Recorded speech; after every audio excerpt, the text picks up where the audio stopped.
everyone. Ready for another deep dive? Today we're tackling a book that really gets you thinking about masculinity truth and the systems that shape our lives.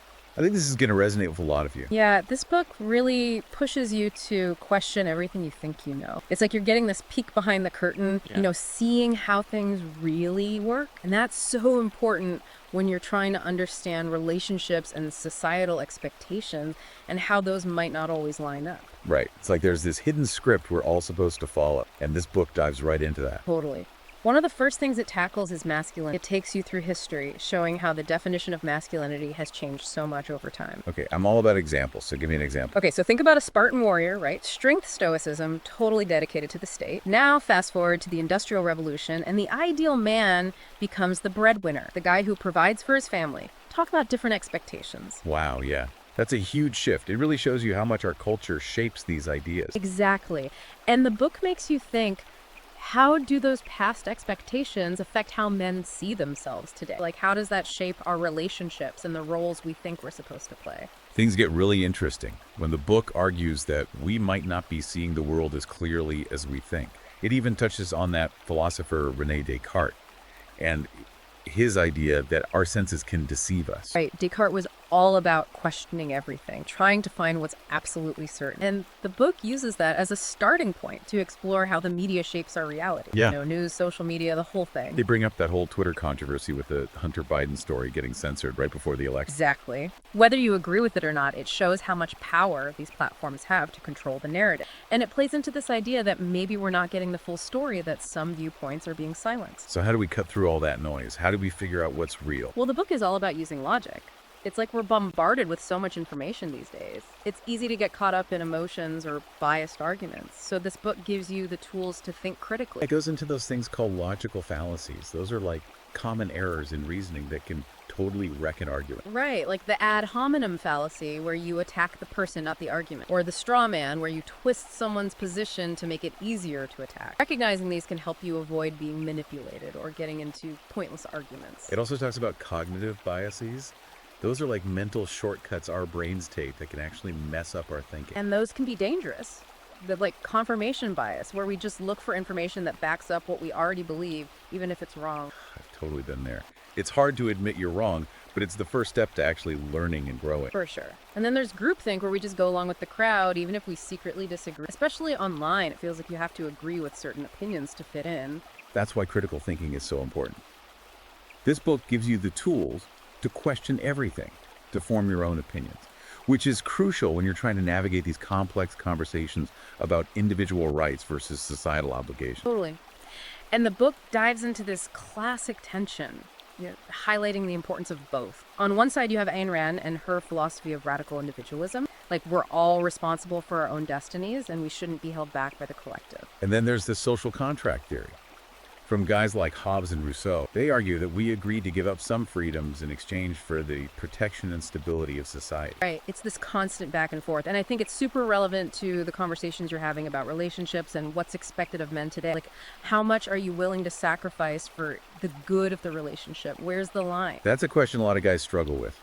And this book gives you a framework to think about it in a deeper way. It doesn't give you easy answers, but it helps you ask the right question. And then it goes even deeper into this concept of equality and all its complexity. Okay, I'm listening. What about equality? Well, the book points out this paradox. Sometimes trying to make everything equal can actually lead to new forms of inequality. It sounds crazy, but they use some really interesting examples. What? One example is affirmative action. While it's meant to level the playing field, some people argue that it can actually create disadvantages for people who aren't in the groups it's supposed to help. That's a good point. It makes you think, is true equality even possible, or is it always going to be this balancing act? It's a tough question. And I think this book forces you to really wrestle with it. Because if we're going to have honest conversations about men's issues, about fairness and responsibility, we have to be able to handle the nuance. Absolutely. And speaking of nuances, this is where the book gets a little darker. It goes into this whole idea of truth and deception, how we can be tricked even when we think we're being logical. It talks about this post-truth era where technology makes it harder to tell what's true and what's fake. We're hit with so much information all the time. It's tough to know who to trust. They even bring up that chilling example, the big lie tactic.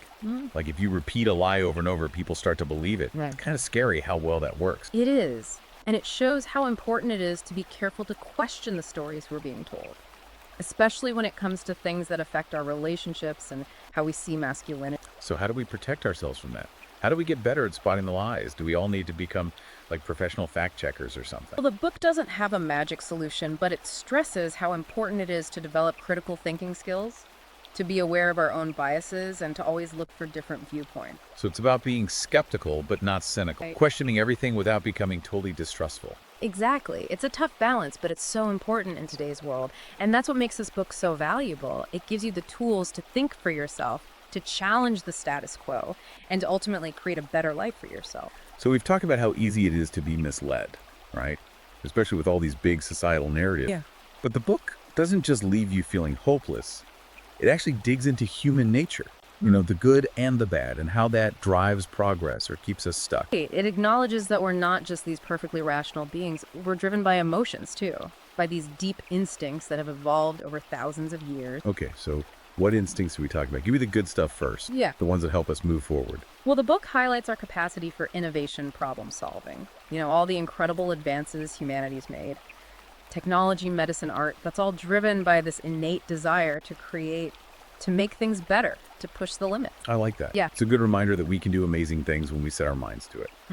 But what about the other side of that coin? What instincts hold us back? The book doesn't shy away from those. It talks about fear of the unknown, our tendency towards tribalism, and how resistant to change we can be. Yeah, I can see how those could be problems, Yeah. especially when we're talking about challenging traditional ideas about masculinity or questioning the systems that are in place. For sure. It can be really uncomfortable to step outside those familiar roles, those ingrained beliefs.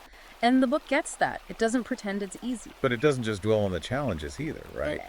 There's got to be a way forward. There is. The book says understanding these instincts, both the good and the bad, is crucial for growth, both personally and as a society. It's about using the positive ones to our advantage and figuring out how to manage the negative ones. So we have to acknowledge our limitations, but not let them control us. Exactly. And that leads to another interesting idea that the book explores, this paradox about equality. Wait, another paradox. Didn't we already cover that with the affirmative action example? That was about how trying to create equality can sometimes lead to new inequality. This is a different angle. It's the paradox of how focusing too much on equality can actually stifle individual growth and initiative. Okay, now you've got me curious. Explain that one. Think about it. If we're always trying to make everyone exactly the same, have the exact same outcomes, it can discourage people from taking risks, from going after their own unique path. Because if everyone gets the same reward no matter how hard they work, where's the motivation to excel? Exactly. And the book argues that this can lead to a kind of stagnation in society, where people become complacent, afraid to take risks, and less likely to push for progress. So it's about finding that balance, right? Between working towards fairness and equality while also encouraging people to be ambitious and take initiative. Precisely. And I think that's a really important conversation, especially when we're talking about men's issues. Because if we want to empower men to take charge of their lives, to be leaders, to reach their full potential, we have to acknowledge that not everyone is going to follow the same path. That makes sense. Yeah. It's about recognizing that everyone's different while also working towards a more just and equitable society. Right. And then the book takes this really interesting turn into the art of persuasion. How we influence others and how they influence us. Oh, I love this stuff. Tell me more.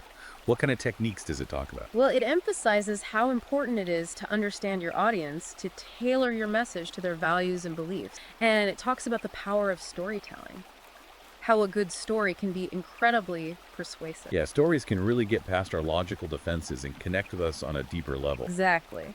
But the book also looks at the darker side of persuasion, how it can be used to manipulate and deceive. Okay, that's a little unsettling. So how can we tell the difference between ethical persuasion and just plain manipulation? That's the key question. And the book really encourages you to think about it. It says it's important to be aware of your own biases, to question the motives of the people trying to persuade you, and to always get different perspectives. So it's like being your own BS detector. Pretty much. You have to be careful, especially these days when we're bombarded with information and persuasive messages from every direction.